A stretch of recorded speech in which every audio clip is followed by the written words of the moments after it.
ನಮಸ್ತೆ ಸ್ನೇಹಿತರೆ, ನಾನು ಜಯಪ್ರಭಾ. ನಾನು ಹೀಲರ್ ಹಾಗೆ NLP ಪ್ರಾಕ್ಟೀಷನರ್.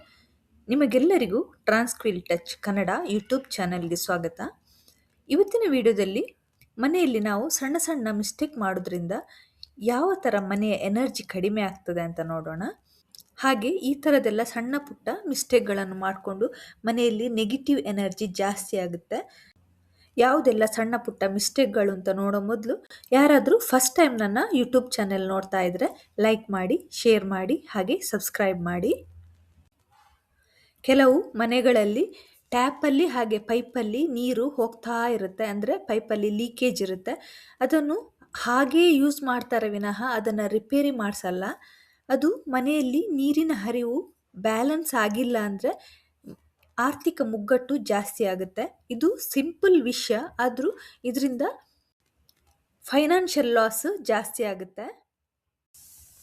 ಇನ್ನು ಎರಡನೇ ಮಿಸ್ಟೇಕ್ ಏನಂದರೆ, ಕೆಲವು ಮನೆಗಳಲ್ಲಿ 4-5 ಗಡಿಯಾರ ಇರುತ್ತೆ. ಒಂದೊಂದು ಗಡಿಯಾರ ಕೂಡ ಒಂದೊಂದು ಟೈಮ್ನ ತೋರಿಸುತ್ತೆ. ಈ ಥರದ ಮಿಸ್ಟೇಕ್ನ ಮಾಡಬೇಡಿ.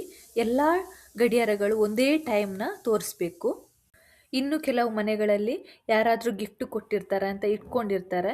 2-3 ಗಡಿಯಾರ ಇರುತ್ತೆ, ಆದರೆ ಆ ಗಡಿಯಾರದಲ್ಲಿ ಬ್ಯಾಟ್ರಿನೇ ಇರಲ್ಲ, ಅದು ವರ್ಕೇ ಆಗಲ್ಲ. ಅಂಥ ಗಡಿಯಾರನ್ನು ನೀವು ಯೂಸ್ ಮಾಡಿಲ್ಲ ಅಂದರೆ ಮನೆಯಿಂದ ಹೊರಗಡೆ ತೆಗೆದು ಬಿಡೋದು ಉತ್ತಮ. ಇಲ್ಲದಿದ್ದರೆ ಅದಕ್ಕೆ ಮತ್ತೆ ಬ್ಯಾಟ್ರಿ ಹಾಕಿ ಯೂಸ್ ಮಾಡ್ಕೊಳ್ಳಿ. ಇನ್ನು ಕೆಲವು ಮನೆಗಳ ಡೋರ್ ಎದುರಲ್ಲಿ ಚಪ್ಪಲ್ಗಳ ರಾಶಿ, ಪೊರಕೆ, ಡಸ್ಟ್ಬಿನ್ ಇದೆಲ್ಲ ಮನೆ ಎದುರೇ ಇಟ್ಟಿರ್ತಾರೆ.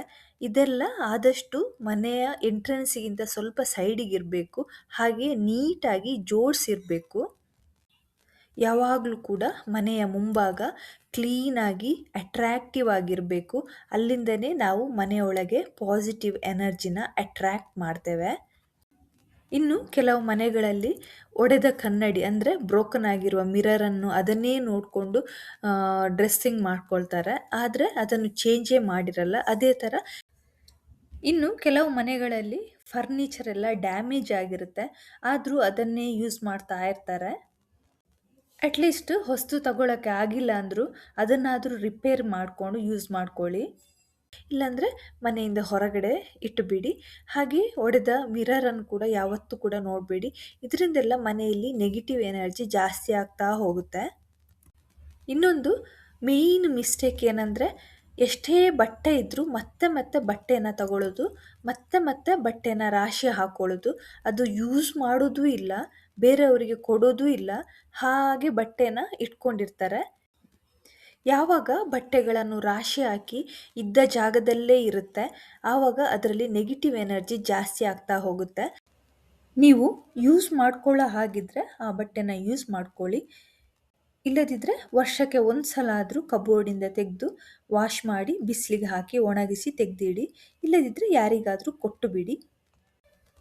ಯಾವುದೇ ವಸ್ತು ಆಗಲಿ, ಬಟ್ಟೆ ಅಂತಲ್ಲ, ಬೇಕು ಅಂತ ಅದೇ ಥರ ತೆಗೆದಿಟ್ಟು ಅದನ್ನು ಮುಟ್ಟದೆ ಅದೇ ಥರ ಇದ್ದರೆ ಅದರಲ್ಲಿ ಜಾಸ್ತಿ ನೆಗೆಟಿವಿಟಿ ಸ್ಟೋರ್ ಆಗುತ್ತೆ. ಅದಕ್ಕೋಸ್ಕರ ಯಾವುದೇ ವಸ್ತು ಆಗಿರಲಿ, ನಿಮಗೆ ಬೇಕು ಅಂತ ತೆಗೆದಿಟ್ಟಿದ್ರೆ ಅದನ್ನು ವರ್ಷಕ್ಕೆ ಒಂದು ಸಲ ಆದರೂ ಕ್ಲೀನ್ ಮಾಡಿ, ವಾಶ್ ಮಾಡಿ, ಸಾಧ್ಯ ಆದರೆ ಯೂಸ್ ಮಾಡ್ಕೊಳ್ಳಿ. ಕೆಲವು ಮನೆಗಳಲ್ಲಿ ಗಾಳಿ ಬೆಳಕು ಚೆನ್ನಾಗಿ ಬರಲ್ಲ. ಮನೆಗೆ ಚೆನ್ನಾಗಿ ಬೆಳಕು ಬರ್ತಾ ಇಲ್ಲ ಅಂದರೆ ನೀವು ತೆಳ್ಳಗೆ ಕರ್ಟನ್ನ ಯೂಸ್ ಮಾಡ್ಕೊಳ್ಬೋದು. ಇನ್ನು ಚೆನ್ನಾಗಿ ಗಾಳಿ ಬರ್ತಾ ಇಲ್ಲ ಅಂದರೂ ಕೆಲವು ಇಂಡೋರ್ ಪ್ಲ್ಯಾಂಟ್ಸ್ ಇದೆ, ಅದರಲ್ಲಿ ತುಂಬ ಆಕ್ಸಿಜನ್ ರಿಲೀಸ್ ಆಗುತ್ತೆ. ಅಂಥ ಪ್ಲ್ಯಾಂಟ್ಸನ್ನೆಲ್ಲ ನೀವು ಇಂಡೋರ್ ಪ್ಲ್ಯಾಂಟ್ಸ್ ಆಗಿ ಯೂಸ್ ಮಾಡ್ಕೊಳ್ಬೋದು. ಇದೆಲ್ಲ ಸಣ್ಣ ಪುಟ್ಟ ಮಿಸ್ಟೇಕ್ಗಳನ್ನು ನಾವೇ ಗೊತ್ತೋ ಗೊತ್ತಿಲ್ಲದೆ ಮಾಡಿ ನಮ್ಮ ಮನೆ ಎನರ್ಜಿನ ಕಡಿಮೆ ಮಾಡ್ಕೊಂಡಿರ್ತೀವಿ. ಕೆಲವೊಂದು ಸ್ಮಾಲ್ ಥಿಂಗ್ಸ್ನ ಚೇಂಜ್ ಮಾಡಿಕೊಂಡು ನಮ್ಮ ಮನೆಯ ವೈಬ್ರೇಷನನ್ನು ಜಾಸ್ತಿ ಮಾಡ್ಕೊಳ್ಬೋದು. ಇವತ್ತಿನ ವಿಡಿಯೋದಲ್ಲಿ ನಾವು ಸಣ್ಣ ಪುಟ್ಟ ತಪ್ಪುಗಳನ್ನು ಮಾಡಿ ಯಾವ ಥರ ನಮ್ಮ ಮನೆಯ ವೈಬ್ರೇಷನನ್ನು ನಾವು ಕಡಿಮೆ ಮಾಡ್ಕೊಳ್ತೀವಿ ಅಂತ ನೋಡಿದ್ವಿ. ಇವತ್ತಿನ ವಿಡಿಯೋ ಇಷ್ಟ ಆದರೆ ಲೈಕ್ ಮಾಡಿ, ಶೇರ್ ಮಾಡಿ, ಹಾಗೆ ಸಬ್ಸ್ಕ್ರೈಬ್ ಮಾಡಿ. Thank you for watching.